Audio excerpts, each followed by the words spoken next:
Pinterest can be a great asset for realtors. And while it's probably not said much, while Pinterest probably isn't the first place people are going to go and look for houses for sale, Pinterest is a great place to show off who you are in order to help them in many ways, not just looking at new houses that are available.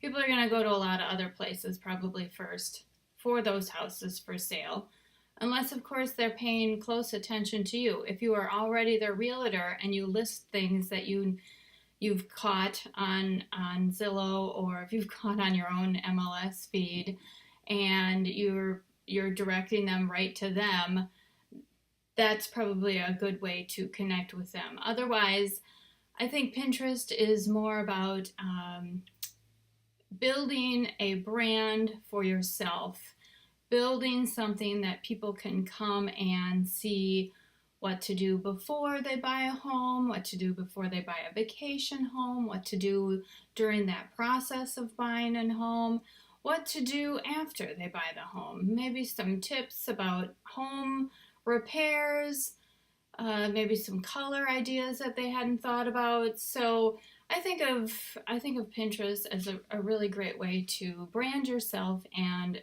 expose your gifts to your clientele. Okay, so take a moment to look at Pinterest. Pinterest is very popular, so there are enormous amounts of people on there. So you're bound to catch some interest of people that aren't even looking for you in particular. So give yourself a few minutes and keep a timer by you, maybe a 10 or 20 minutes, just to get a feel for what Pinterest is. Because you can see everything on there, from how to make a dog for your cake to how to do their hair and how to bead your own wedding dress, that kind of thing.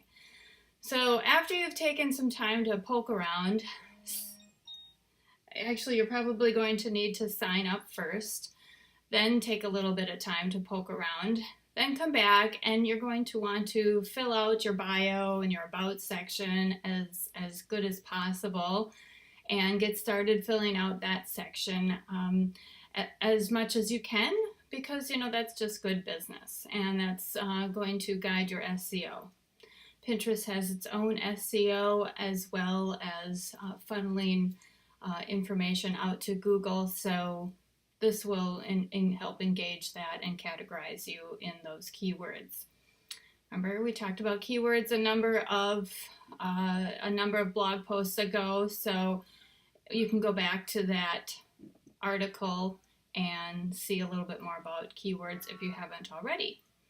Okay, so after you've gotten set up and you have done your looking around, you're going to want to, so you're all started on Pinterest and you've signed up and you've taken a look around to get an idea of how Pinterest works for you and what's out there. Now you want to get started with Pinterest and you want to build some boards. Start with a handful of boards and build on things that you think will appeal to your clientele. Some ideas for your Pinterest boards are listed in the blog posts below. If you're looking at this on YouTube, come on over to the blog post and you'll see a nice list to get you started. Maybe get the wheels turning on other types of boards that you can build on. Once you have a handful of boards, you're going to want to repin, and that means save from other boards, other people on Pinterest, other posts, other pins that you see that apply to the boards that you've created. So once I have something on my Pinterest as simple as pink flowers. So you go around and you find some pink flowers that you pin and save into your board.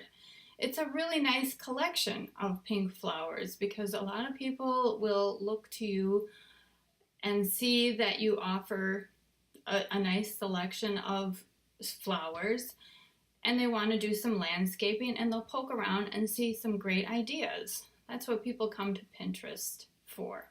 Ideas, ways to execute those ideas.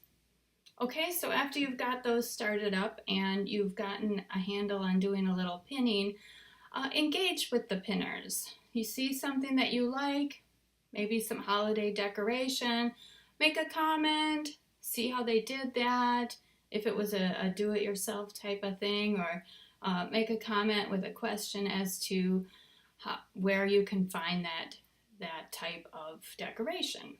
Get some engagement going with people in your industry. And then it can start to cross over, of course, to anybody else. Anybody that's maybe in the home industry. I think we talked about it a little bit before, but incorporating other people in your community and that kind of thing into your engagement and the community that you're building on your social media platforms. You can even look up people that you are following on other platforms like Facebook. See some of those people and bring those people over to go look for those people on Pinterest, and you guys can connect on a different type of subject matter or what they have on their boards. Okay? So after you've done some repinning and get kind of a handle on that, you're going to want to pin some of your own stuff. And you probably want to do about 20%, 80% of everybody else's repinning, and then 20% of your own stuff. And a good way to get images for pins is to create them through Canva. I've talked about it before. A lot of people talk about Canva. It's a great free for now. You can certainly upgrade to a pro type situation so you can get some more photos and other options that they offer. But Canva is a great way to get started with some images. So they have a nice little setup in there with some templates for Pinterest that you can use. I recommend you maybe even make one a little bit longer than what they offer. Use some bold and bright colors, but keep it classy and keep it within your type of theme that you've already got going on. So you'll want to put those pins into your blog post, and you're going to want to bring them in from on your computer onto Pinterest and then link them up to your blog posts and what other things that you might have to offer on your website so that people can find you easily on Pinterest. And then you can start pinning those into the boards that you have. Maybe create a new board just for your pins with your information as the title, and you'll start getting some traction with your own pins as well. Okay, so remember that Pinterest has SEO going for it as well. And when you make the pins and you list them, that you include SEO into your descriptions of the pin, as well as the keywords that we've spoken about before. And if you want some good examples, I have some in the blog post that listed near the bottom there, and check those 3 realtors out. I think they're doing a really great job on Pinterest, and you can kind of get a feel for how to make your own board and your own page, your boards and your page work for your real estate business. Okay, so this is a great, simple platform to get started on in social media. It's fun. You can find, tons of everything on there and incorporate it in what you have to offer for your clientele. So check out Pinterest. If you have any questions for me, please contact me on Facebook or contact me on my blog and on my website. And I have all those addresses listed on the end of the post for you. So we'll see you around. Thanks.